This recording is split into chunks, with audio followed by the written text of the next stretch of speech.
course of the presentation, please put them in the chat. Meredith and I will be monitoring them. And I'm going to pass this on to Meredith and Dr., as I cannot say her name correctly, I just call her Dr. B. Dr. B. Good morning, everybody. Thank you all so much for being here. My name is Meredith Eaton. I am the owner and winemaker at Firelight Vineyards and have the honor of being part of the Education and Conference Committee with Twiga. It's been a lot of fun and we've got some really great content this year. I'm super excited about the presentation this morning about malolactic fermentation. It's excellent timing.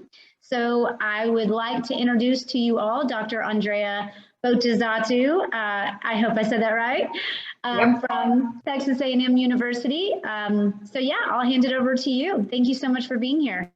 Thanks, Meredith, for introducing me. Thanks, Sabrina. Good morning, everyone.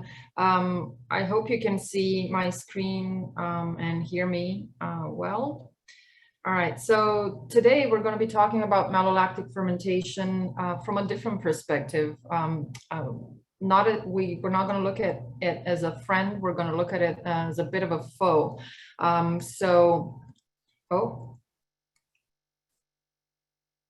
Okay, here we go. Just a very, very brief introduction about malolactic fermentation. We all know what it is. It's the conversion of malolactic to lactic acid through the metabolism of lactic acid bacteria. There are different types of bacteria that can mediate this process.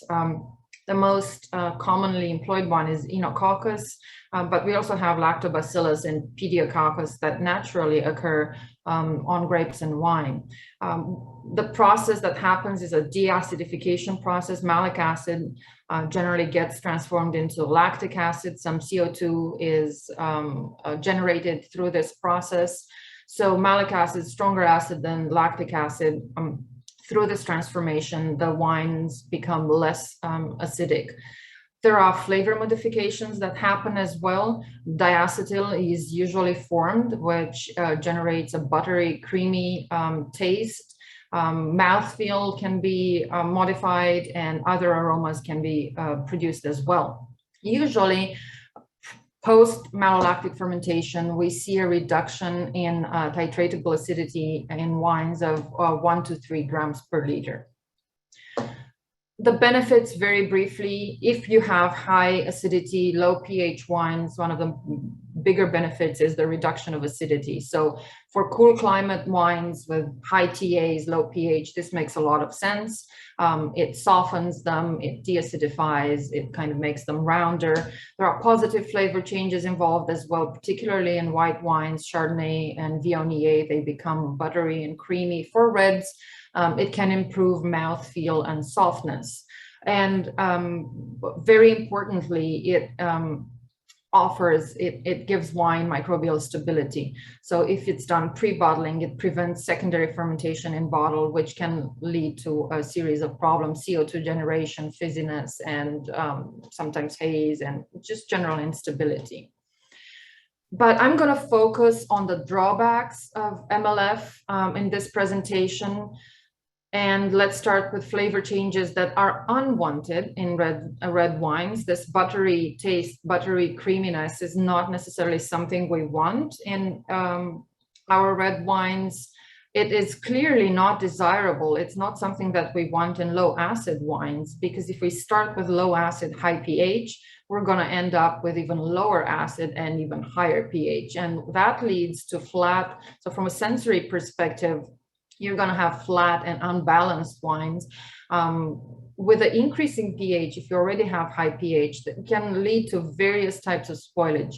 And I'm going to talk about this spoilage a lot today. This is a very dense presentation. There's going to be a lot of information, but I really want to focus on these possible drawbacks and the factors that influence them, because understanding these factors really will help us and you as winemakers in making the decisions, the proper decisions for your wines. So malolactic fermentation can be spontaneous. Most red wines will go through it if SO2 levels are low and inoculated. So if you want to put your wines through malolactic fermentation, many winemakers choose to inoculate with lactic acid bacteria. That gives them better control, shorter times for malolactic and faster results.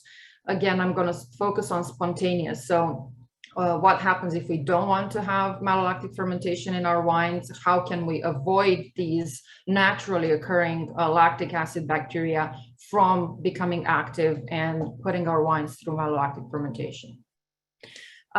So this is what this presentation would look like. Today, we're going to talk about occurrence of lactic acid bacteria at various stages of vinification, the nature of the spoilage by lactic acid bacteria, what are the influencing factors that contribute to these problems. We're going to look at must and wine composition and vinification practices, how lactic acid bacteria interact with other microorganisms in wine, and what are the best practices to prevent malolactic fermentation if you think that's what you want to do. And I think winemakers in Texas should really consider this option rather than automatically thinking, oh, I have red wines, I'm going to put them through MLF because that's what people do, that's what winemakers do, and just do it kind of like part of the process, regardless of benefits or drawbacks. So let's start with the occurrence of lactic acid bacteria at various stages of vinification. When we bring the grapes in a crush, the bacterial populations is fairly small. And as I mentioned before, we can have lactobacillus, pediococcus, and enococcus naturally occurring on grapes. We bring them in from the vineyard, or they can kind of get on the grapes from the winery as well. During alcoholic fermentation, these populations decline. They go down. Why? Because they have competition by the yeast for nutrients, the formation of ethanol during fermentation, and ethanol can inhibit their activity a little bit, and the sulfur dioxide produced by yeast. Some yeast produce a lot more sulfur dioxide than others naturally during alcoholic fermentation, and sulfur dioxide inhibits the activity of microorganisms and lactic acid bacteria as well. Following alcoholic fermentation, the bacteria that have survived in these initial stages will grow vigorously and most likely conduct MLF if left unchecked. And here's where the pH comes into play, and why I think in Texas we need to reconsider our practices in regards to malolactic fermentation. In the case of high pH wine, so anything above 3.5, 3.6, species of pediococcus and lactobacillus can be involved in malolactic fermentation, and these species come with a high spoilage potential. Furthermore, if you have high pH and low SO2, as you do when you want to have malolactic fermentation, right? As a winemaker, if you decide you want it, you don't add SO2 to your wines. Spoilage causing species of lactic acid bacteria can grow and spoil the wine. And these are the pediococcus and lactobacillus. And in case you're wondering, the background of this presentation is an image of enococcus. So that the bacteria that we usually use when we inoculate for MLF. So at high pH, low pH, these two, pediococcus and lactobacillus, become very active. They can grow and spoil the wine. So let's move on and look at the nature of the spoilage by lactic acid bacteria. So these bacteria, you think, oh, malolactic fermentation, they're gonna just eat up the malic acid and produce lactic acid. And yes, they do that. However, they can use other substrates as well. They can metabolize other components in the wine. And let's start with looking at sugars. So lactic acid bacteria can metabolize sugars such as glucose and fructose. And the end product of this is lactic acid and acetic acid, so vinegar. The wines end up being sour and or vinegary, and this can be a very serious spoilage. It usually occurs in musts with stuck fermentations or wines that have high residual sugars, so sweet wines. However, lactic spoilage can occur in dry wines as well, because lactic acid bacteria can use pentose sugars and really trace amounts of glucose and fructose, and again, produce lactic and acetic acid as a byproduct. The difference between malolactic fermentation and fermentation of sugars is that usually with the sugars, you see an increase in acidity because you're not transforming malic into lactic, you're transforming sugars into lactic. You see an increase in titratable acidity, and it lowers the pH some, which sometimes is not necessarily a bad thing, but really if you have production of vinegar, acetic acid, then that's not a good thing. The decrease in pH can restrict the further growth of these organisms, just as a side note.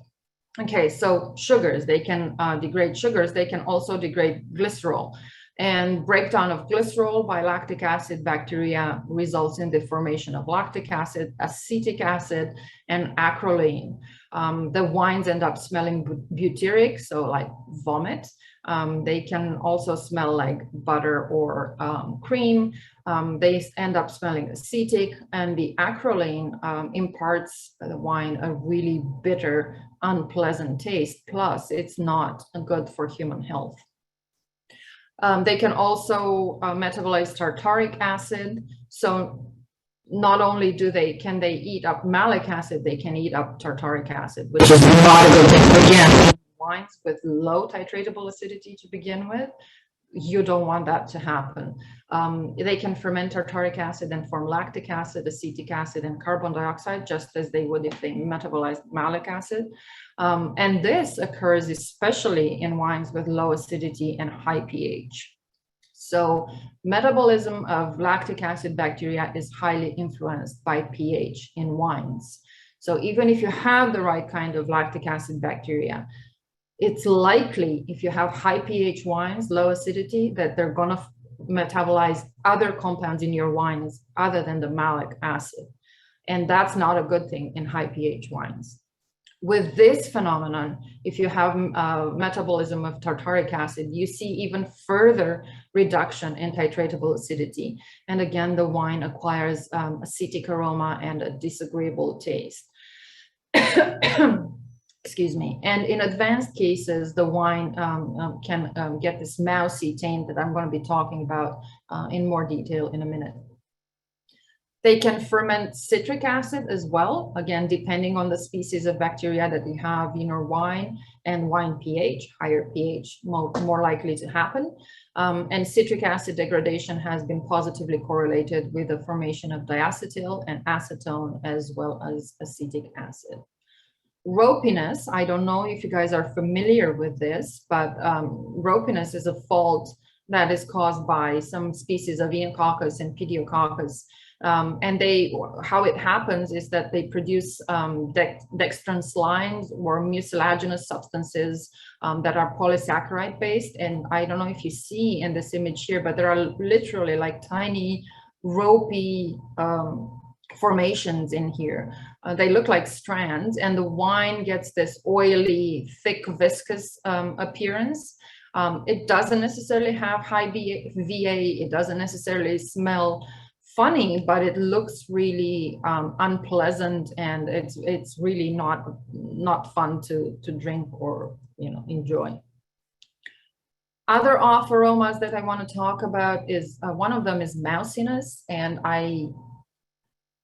I see a lot of this happening in Texas with red wines especially, and I would like you to think about this when you make decisions about malolactic fermentation. This is a super nasty fault.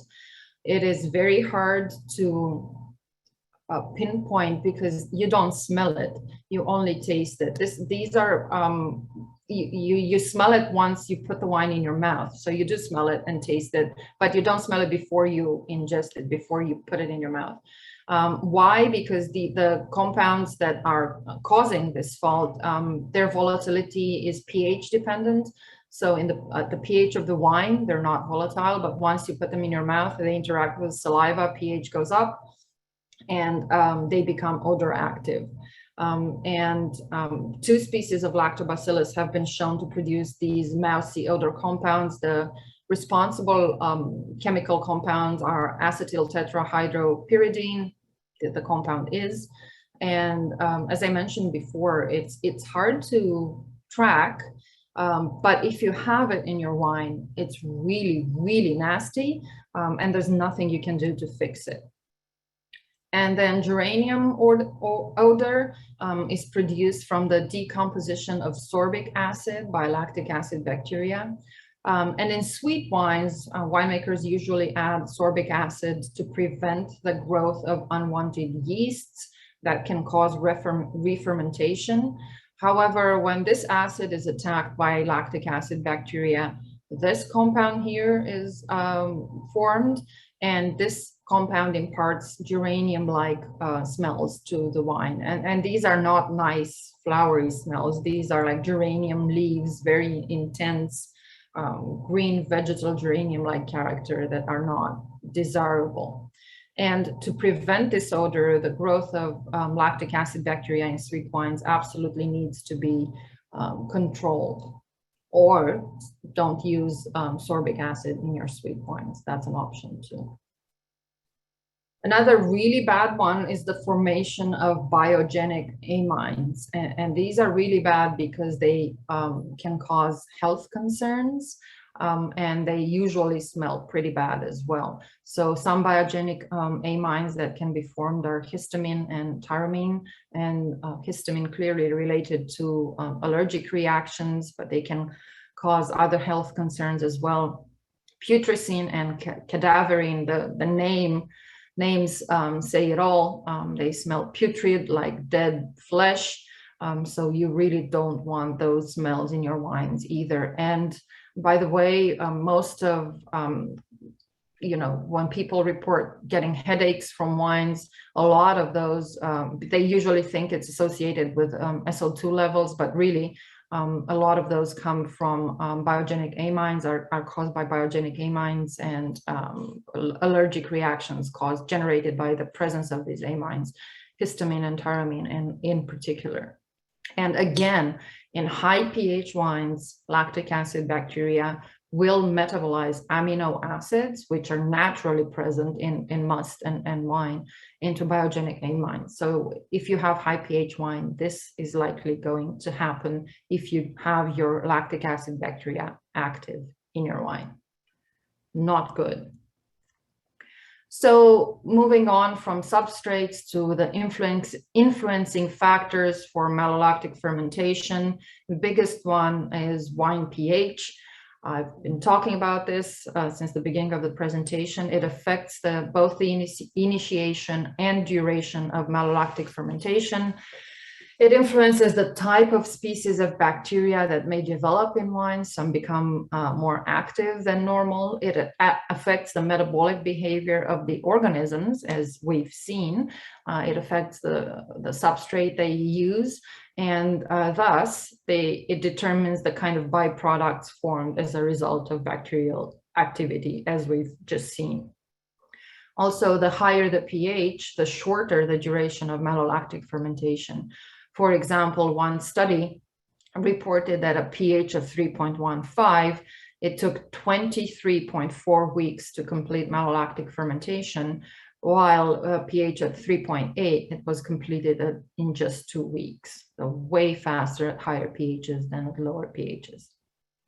Also, at pH below 3.5, the fermentation is dominated by Enococcus, is the one that we prefer. Above 3.5, species of Pediococcus and Lactobacillus take over, and many strains of Lactobacillus are involved in wine spoilage. So even if you inoculate your wine with lactic acid bacteria, if you have a pH about 3.5, the other ones, Lactobacillus and Pediococcus, that are naturally found in wines and grapes, will become very active. At 3.5 and above, lactic acid bacteria are more likely to decompose sugars, tartaric acid, and citric acid. So again, even when you add a lactic acid bacteria to your wines for MLF, and you have a pH of 3.5, those bacteria are more likely to decompose sugars, tartaric acid, and citric acid. So you're more likely to have spoilage caused by these bacteria if you have high pH wines. Fermentation of sugars, as we've seen, leads to higher volatile acidity, and controlling wine pH is one of the keys to controlling wine spoilage by lactic acid bacteria. Sulfur dioxide, we all use it to control the growth of harmful bacteria, as well as, oxidation and other stuff. But SO2 exists in wine in free and bound form in an equilibrium that's influenced by pH. And also free SO2 exists in different forms, molecular and two different ions. The molecular free SO2 is the most toxic form for microorganisms. And the lower the pH, the more molecular SO2 we have in our wines. So maintaining low pH is helpful in making SO2 the most effective tool to control lactic acid bacteria. Something to know, the bound form of SO2 has also been reported to have a detrimental effect on lactic acid bacteria. So not just the free one, but the bound. So monitoring free and total SO2, or free and bound, depending on the type of analysis that you run, is very important. It is an effective germicide. 0.8 ppm, as I mentioned, molecular SO2 will be adequate to control the growth of lab in wine. However, with high pH wines, sometimes it's difficult to reach a level of 0.8 ppm molecular SO2. Alcohol can influence the activity of lactic acid bacteria as well. They can survive and grow in table wines, and some of them are more alcohol tolerant than others. For example, this particular type of lactobacillus can survive in wines containing up to 20% alcohol. Excuse me. And their alcohol tolerance is influenced again by pH and storage temperature. Oxygen and carbon dioxide. So although microaerophilic conditions are desirable, so that means very low oxygen, some oxygen is needed for their activity, for them to be active. And also the presence of CO2, carbon dioxide, stimulates the growth of lactic acid bacteria. And this is why wines that are left or kept on lees are more likely to undergo MLF than wines that are not, because lees can contain dissolved CO2 in them as well as other nutrients. And this brings me to nutrients. Lactic acid bacteria need a source of energy, such as carbohydrates and inorganic salts, as well as other growing factors like vitamins and amino acids. And yeast autolysis, which occurs during prolonged lees contact, can result in increased nutrient availability. So if you give them nutrients, they're going to use them. And so Hey, Ricky, this is Denise. I wanted to let you know that the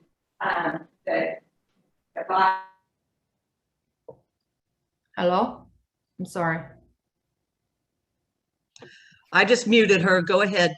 Okay. Right. So if you keep your wines on lees, you're going to encourage malolactic fermentation and lactic acid bacteria to become active. Let's look at vinification practices as well. Many of these practices can and will influence the growth of lactic acid bacteria in a winery. And some of the most important practices include fruit condition, must treatment and adjustment, must clarification, fermentation conditions, skin contact time, lees contact, wine clarification, storage, and winery sanitation as well. And let's start with fruit conditions. So you want to bring in healthy fruit. Healthy fruit has lower populations of lactic acid bacteria on the surface. Sorting your fruit and bringing in healthy fruit helps with controlling malolactic fermentation in your wines. Addition of SO2 at crush. This is one of the most effective measures in controlling the growth of your lactic acid bacteria, and not sulfiting the must at crush in order to reduce sulfites in wines leads to exposing wines to bacterial spoilage. High pH musts with low acid levels should be adjusted with tartaric acid or any other type of acidification option before fermentation. And this will enable fermentation to occur at low pH and thus reduce the chances of spoilage by lactic acid bacteria.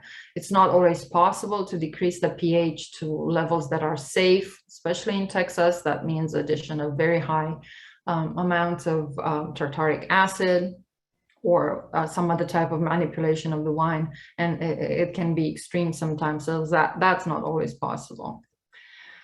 Another vinification practice that makes a big difference is clarifying, in the case of white must, clarifying the must even before fermentation by settling or other means. What it does, it reduces the suspended solids in the must, so it reduces the availability of nutrients that come from those suspended solids for the bacteria. And it also reduces CO2 levels in the must. And this practice is suggested for discouraging MLF in white wines. Clearly, we can do it with reds.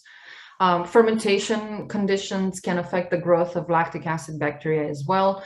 We saw that in case of stuck fermentations, they can attack sugars and increase VA levels in wine. So what we want a rapid, even fermentation to dryness. And so that means using very active yeasts and controlling our fermentation conditions, monitoring and controlling them. Young wines left on lees, we saw that are prone to MLF due to the availability of nutrients and CO2. So early racking is recommended if you want to control and if you want to inhibit malolactic fermentation in your wines. We had must clarification, now we have wine clarification, will reduce bacterial populations and thus the chance of spoilage. So using very tight filter pads or 0.5 micron membrane filters helps tremendously to reduce bacterial populations. Cleaning and sanitization of equipment and containers is one of the most important practices that we can do in the winery. So keeping it clean, keeping everything sanitized is super, super important if you want to control malolactic fermentation. And it's super important, doesn't matter what, you should have a clean and sanitized winery. Quick look at interrelationships with other organisms. Lab do not grow well in must during alcoholic fermentation because live yeast has an inhibitory effect on the growth of these bacteria. Probably because, or some of the reasons are a competition of depletion of nutrients by yeast, competition by natural yeast flora, and formation of ethanol, which can be an inhibitory factor, SO2, which clearly is an inhibitory factor, and other inhibitory compounds by the yeast during fermentation. So a adverse kind of interrelationship with yeast. However, other microorganisms such as Botrytis cinerea and acetic acid bacteria have a stimulating effect on lab. So lactic acid bacteria are often found in association with acetic acid bacteria. And there is some evidence indicating a symbiotic relationship between these organisms. And as a note, bacteriophages are known to destroy lactic acid bacteria, and these phages have been isolated from wine. And then there's some really interesting research coming out about this. And this is a title of a research paper that I found when putting together this presentation about bacteriophages that are generated by some microorganisms themselves and how they can be used to inhibit lactic acid bacteria. And so moving on to best practices to prevent malolactic fermentation on the back of everything that I've presented so far.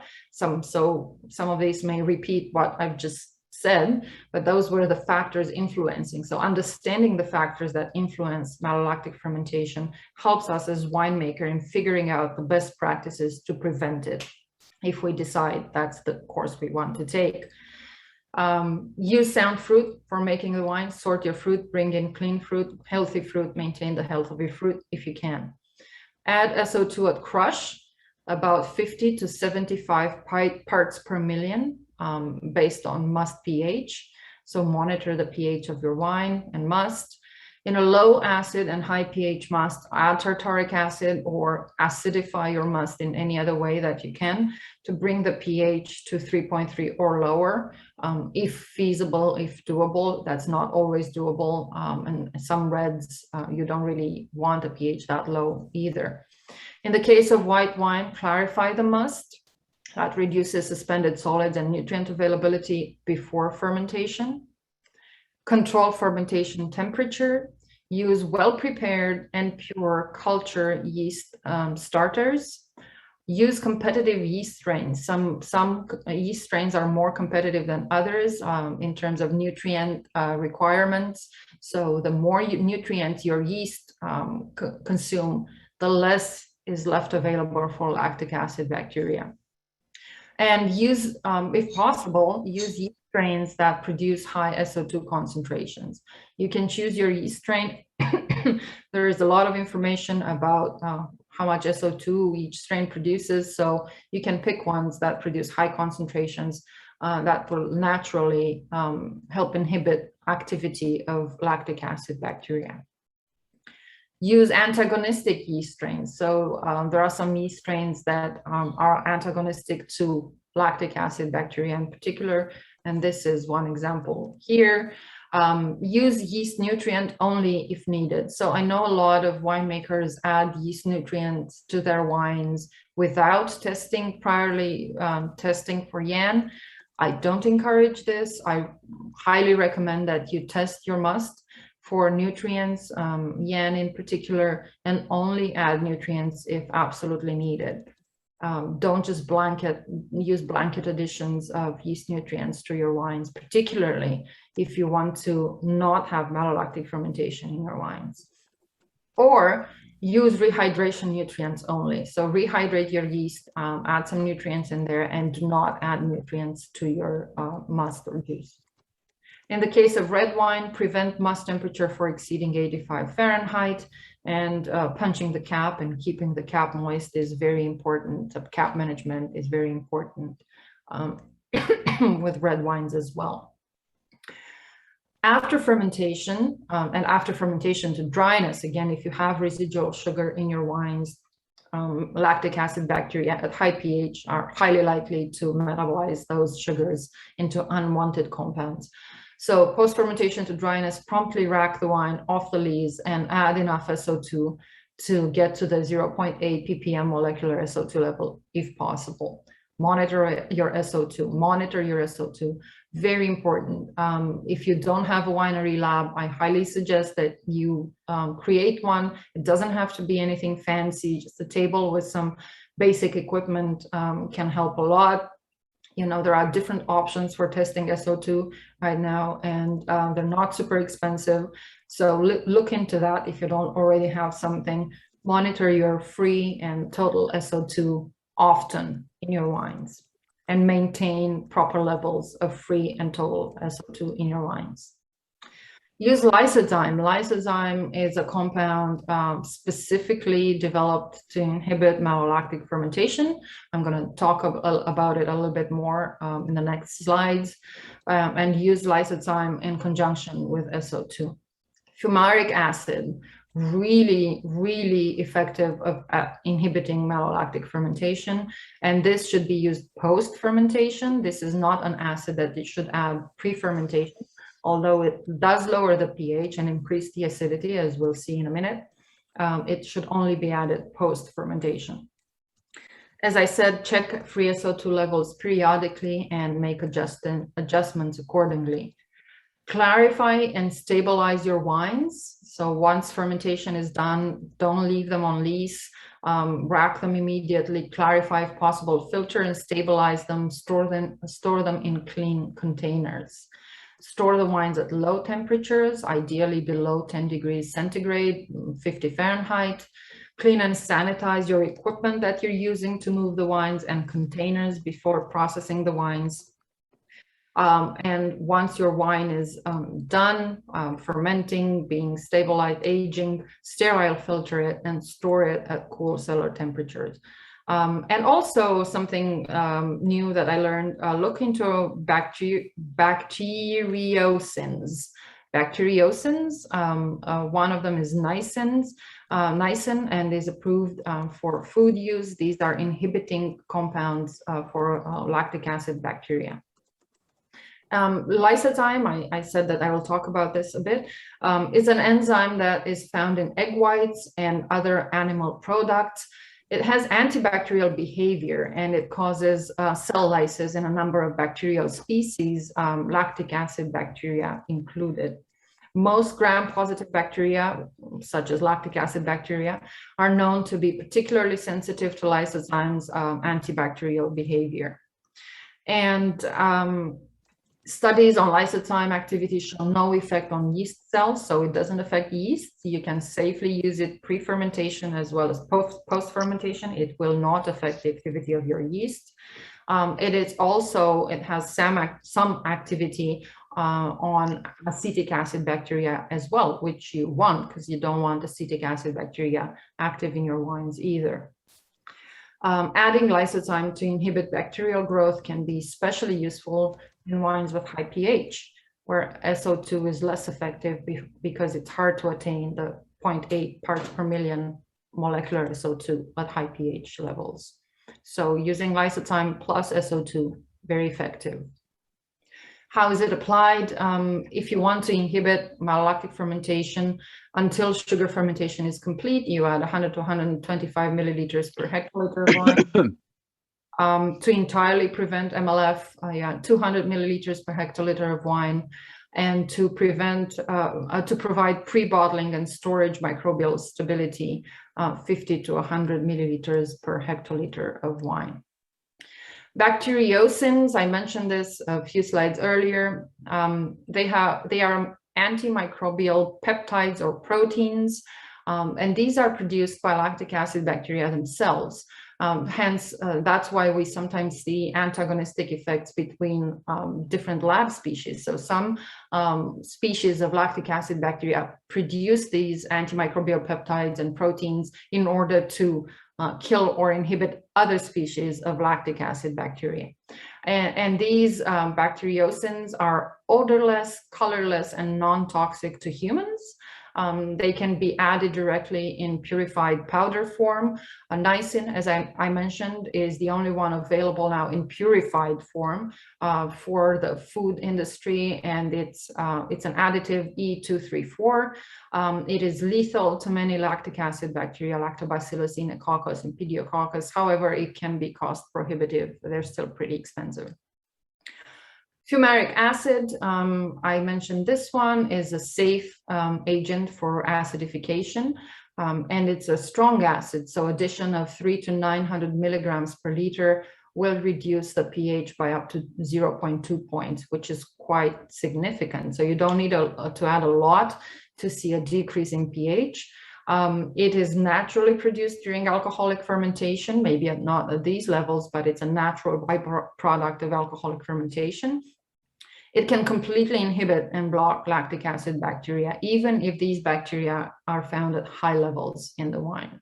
So it's very effective at inhibiting activity of lab if you want to avoid MLF.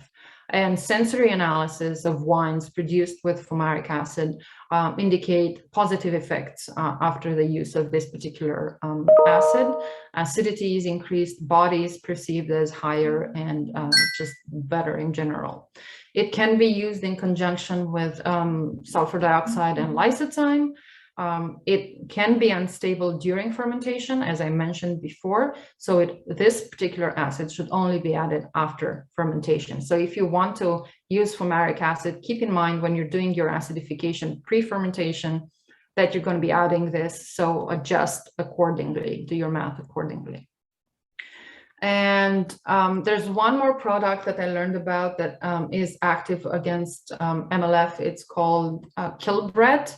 It was designed as a product against Brettanomyces. However, it is effective against lactic acid bacteria as well. It kills them, and they will precipitate, and then you can rack your wines and have a lot more stability from that perspective. So Kilbreth is effective against lactic acid bacteria as well. You can use it in wine to inhibit malolactic fermentation.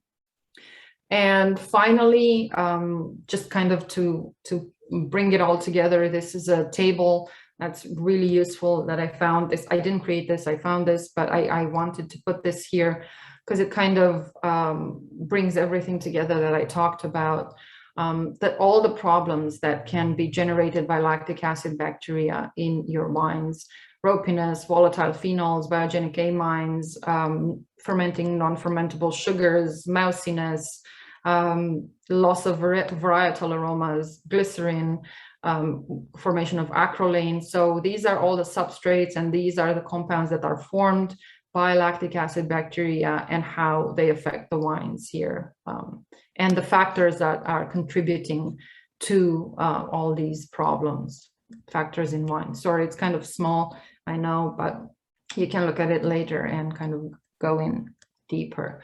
And then again, a table that I found, it's a scorecard for determining the ease of malolactic fermentation. And all these factors come with points. So if you have a wine that has low alcohol, you get 1 point. Below 13%, you put 1 point here. If your wine is between 30 and 15, 2 points.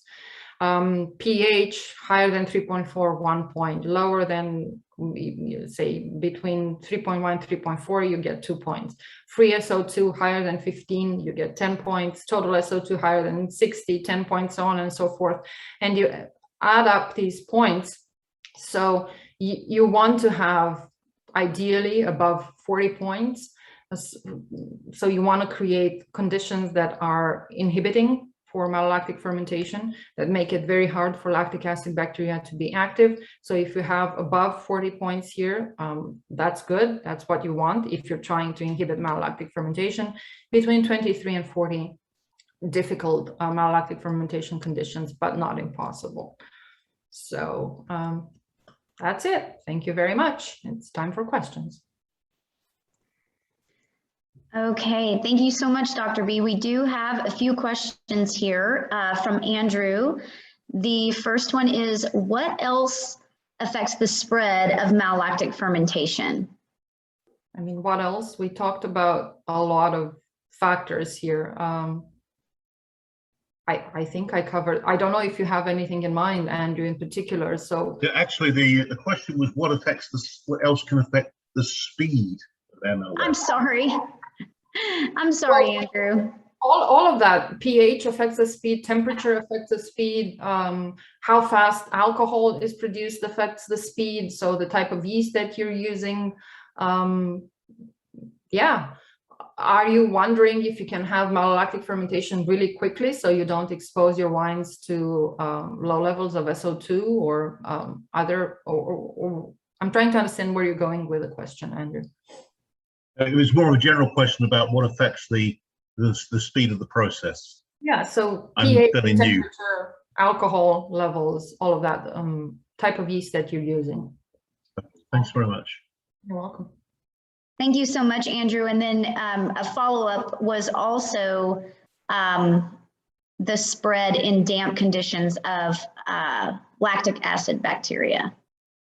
I mean, bacteria in general, like damp conditions, I haven't come across any research that looks particularly at that dampness or humidity levels, but generally speaking, microorganisms like that. So this is me speculating. Again, I didn't see any research on this, but I would assume that damp conditions are favorable to lactic acid bacteria. Great. Those are both great questions. Thank you, Andrew. And then also from Mike, Mike really just kind of, well, he made a comment and a question. He said, it doesn't appear that any of the winery supply companies offer fumaric acid. Do you know of a source? Fumaric, I'm sorry, I'm probably saying that wrong. I don't, but I can look into it. I know it's used in Europe. I can look into it and get back to you on that one. I don't know off the top of my head. Okay, we will keep you posted, Mike. And I don't see any other questions at the moment. We could just give everybody a couple of minutes if you guys want to throw anything out there. Okay, here we have one from Tyler. If you choose to put reds through malolactic fermentation, what steps can you take to reduce diacetyl levels? There's not much you can do, really. There isn't. I mean, this is what they produce. That's it comes with the territory. Use Enococcus to prevent any other kind of damage, but to inhibit diacetyl formation in particular, I don't think there's anything that you can do to do that, to monitor or manage that. No, it's not something you want in red wine, so it would make sense to try to control it. I don't know that you can, honestly. Okay. Just think of it. So really, if I may, I'm going to ask you as winemakers in Texas, I assume that you are working with high pH wines. So why is it that you feel that you want to have malolactic fermentation in your wines? What's the advantage other than microbial stability, which can be achieved in other ways, as we've seen? Why do you practice malolactic fermentation in your wines? Just curious. Yeah, that's a great. Lowering of TA. Lowering of TA, but do you have grapes coming in with high TA? Yes, Black Spanish typically always comes in with high TA. And what's the pH on that one? Well, it comes in, the must comes in usually around 3.5, but then when you leave it on the skins, if you leave it on the skins more than 3 days, it jumps up to 3.8, 3.9.